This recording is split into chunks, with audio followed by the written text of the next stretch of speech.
ആറ്റിങ്ങലിൽ സ്കൂൾ വിദ്യാർത്ഥികളെ ഇടിച്ച് ബസ് നിർത്താതെ പോയി. ആറ്റിങ്ങൽ ബോയ്സ് ഹയർ സെക്കൻഡറി സ്കൂളിലെ 10ാം ക്ലാസ് വിദ്യാർത്ഥികളായ 3 പേരെയാണ് സ്വകാര്യ ബസ് ഇടിച്ചിട്ടത്. ഫുട്പാത്തിലൂടെ സഞ്ചരിക്കുന്ന വിദ്യാർത്ഥികളാണ് അപകടത്തിൽപ്പെട്ടത്. കുട്ടികളുടെ കൈക്കും കാലിനും ക്ഷതമേറ്റിട്ടുണ്ട്. ആറ്റിങ്ങൽ പോലീസ് കേസെടുത്ത് അന്വേഷണം തുടങ്ങി. അഞ്ജന അനിൽകുമാർ ചേരുന്നു. അഞ്ജന, എപ്പോഴായിരുന്നു ഈ സംഭവം? എന്താണ് വിശദാംശങ്ങൾ? ഇവരുടെ ആരോഗ്യനില എങ്ങനെയുണ്ട്?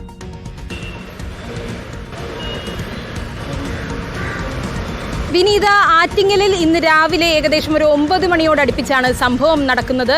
10ാം ക്ലാസ് വിദ്യാർത്ഥികളായ 3 പേരെ സ്വകാര്യ ബസ് ഇടിച്ചതിന് ശേഷം നിർത്താതെ പോവുകയായിരുന്നു. ഈ കുട്ടികൾ ട്യൂഷൻ കഴിഞ്ഞ് ഫുട്പാത്തിലൂടെ നടന്നു വരികയായിരുന്നു. അപ്പോഴാണ് ഈ ബസ് സ്പീഡിൽ വന്ന ബസ് ഇവരെ ഇടിക്കുകയുണ്ടായത്. ഇതിൽ ഏറ്റവും ശ്രദ്ധേയമായ കാര്യം എന്തെന്ന് വെച്ചാൽ ഈ കുട്ടികളെ ബസ് ഇടിച്ചതിന് ശേഷവും ഇവർ നിർത്താതെ പോയി എന്നുള്ളതാണ്. 3 വിദ്യാർത്ഥികൾ ഉണ്ടായിരുന്നു. അതിൽ ഒരു വിദ്യാർത്ഥിയെ ബസ് ഇടിച്ചതിന് ശേഷം ആ വിദ്യാർത്ഥി തെറിച്ചു പോകുന്ന ഒരു സാഹചര്യം ഉണ്ടായിരുന്നു. എന്നിട്ട് പോലും ഈ ബസ്സുകാർ നിർത്തിയില്ല എന്നുള്ളതാണ് ഏറ്റവും പ്രധാനപ്പെട്ട കാര്യം. ഈ കുട്ടികൾക്ക് കാര്യമായി തന്നെ പരിക്കേറ്റിട്ടുണ്ട്. ഇവർ ഇപ്പോൾ ആറ്റിങ്ങൽ താലൂക്ക് ആശുപത്രിയിൽ ചികിത്സയിലുമാണ്. കൈക്കും വയറിനും നടുവിനും ക്ഷതമേറ്റിട്ടുണ്ട്. അതിനുള്ള ചികിത്സ ഇവർ തേടിയിട്ടുമുണ്ട്.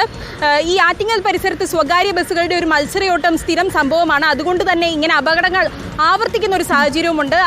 അതിൻ്റെ ഏറ്റവും ഒടുവിലത്തെ അപകടമാണ് ഇന്ന് രാവിലെ ഉണ്ടായത്. ആറ്റിങ്ങൽ ബോയ്സ് ഹയർ സെക്കൻഡറി സ്കൂളിലെ 10ാം ക്ലാസ് വിദ്യാർത്ഥികളാണ് 3 പേരും.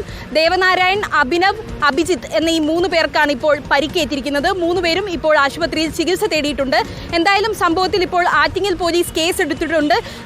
ബസ് ഉടമയ്ക്കെതിരെ എന്തായാലും അന്വേഷണം ഉണ്ടാകും.